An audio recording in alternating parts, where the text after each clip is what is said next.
ሰላም ጤና ይስጥልን ውድና የተከበራችሁ አድማጭ ተመልካቾቻችን በዚህ ሳምንት በኢንተርኔት ዓለም በተለይም በዩቲዩብ ላይ ከፍተኛ መነጋገሪያ የሆነና የተመልካችን ልብ የሰረቀ አንድ አዲስ የስክሪን ስራ ይዘንላችሁ ቀርበናል።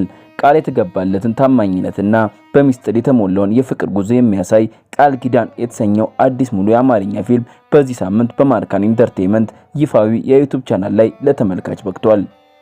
ይህ ፊልም ስሙ እንደሚያመለክተው በሁለት ጥንዶች መካከል ያለው ጠንካራ ፍቅር ቃል ኪዳን የሚያሳይ ቢሆንም በሂደት ግን በቤተሰብ ጫና በክህደትና ባልተጠበቁ አስደናቂ ሚስጥሮች የተሞላ እጅግ ልብ አንጠልጣይ ድራማ ሆኖ ነው የተሰራው። ፊልሙ ከተለቀቀ ጥቂት ቀናት ብቻ ቢቆጠሩም በማርካን ኢንተርቴይንመንት ቻናል ስር በመቶ ሺዎች የሚቆጠሩ እይታዎችና እጅግ አስገራሚ አስተያየቶችን እያሰባሰበ ይገኛል።